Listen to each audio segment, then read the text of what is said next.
I'm Ken, and you're watching Celts Can Cook, the Scottish cooking channel that encourages young men and women to have the confidence and competence they need to conquer the kitchen.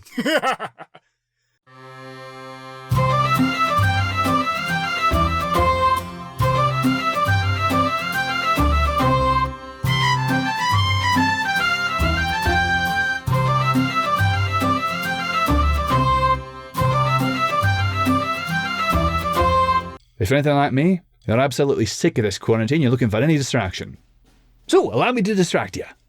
My friend James asked me, he said, Ken, can you make a Coney Island hot dog? I don't know what that is. So, I went online, looked it up. Apparently, a Coney Island hot dog is a hot dog that's just covered in a meat sauce. Yeah, I can do that.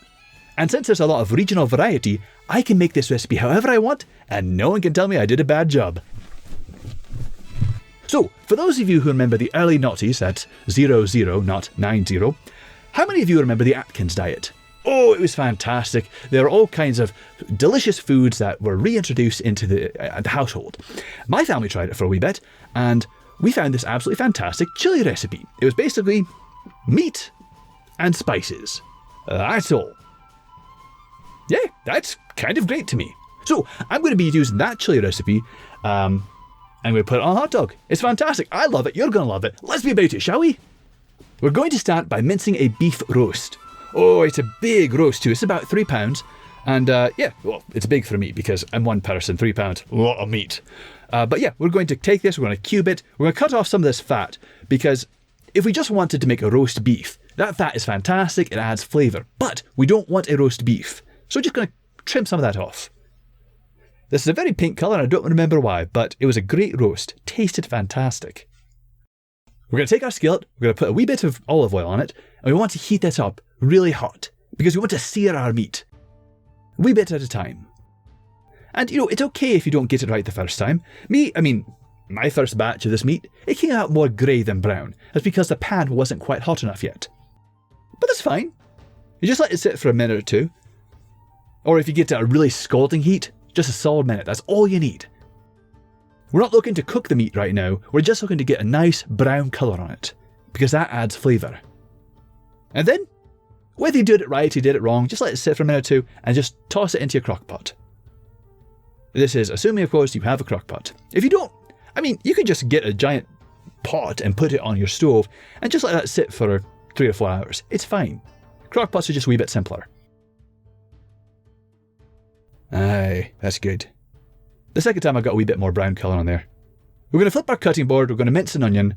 Normally I would tell you, do not cross-contaminate. If you're cutting meat, do not use the same utensil to cut your vegetables, unless you wash it. But in this case, it doesn't really matter. I'm just going to toss it all into the same pot anyway.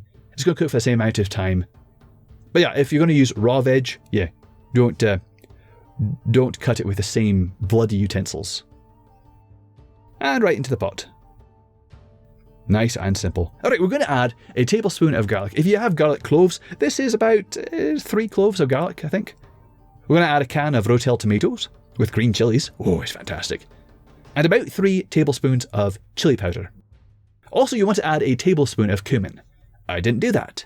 Oh, and that was water. But yeah, add the cumin afterwards.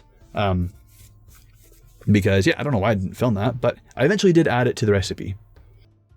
We'll let this sit for about 3 hours. And that's it. That's all the steps you need. Okay, we're going to nuke some hot dogs. If you got a grill, use that for your hot dogs instead. I don't have a grill, I live in a flat. But if you got a grill, best way to do it. Otherwise, stick it in your microwave for 30 seconds, and then stick your buns in for about 15 seconds, pull it out, and decorate it to your heart's content. Normally, I don't like anything on my hot dog other than just a hot dog. I might like some onions, I might like some sauerkraut, but in this case, I wanted to try it, see what it's like. And it's pretty good. I think I could have added a wee bit more, if the sauce were a little bit thicker, I think that would have been a little bit tastier. But normally, I don't like a wet bun. That annoys me to no end. James, I hope this is what you're looking for. It was a lot of fun to make, and it lasted me a long time. So many leftovers. If you make this for your family, they're going to love it. The kids are going to love it, especially because it's a hot dog. Who doesn't love a hot dog? Be sure you tune in next week when I do an absolutely fantastic steak recipe. It's better than anything I've ever done before. I dry brine some steak, and then I reverse sear it. Oh, I've never done this before, and it was amazing. But in the meantime, you're watching Celts Can Cook, the Scottish cooking channel that encourages young men and women to have the confidence and competence they need to conquer the kitchen. I'll be seeing you.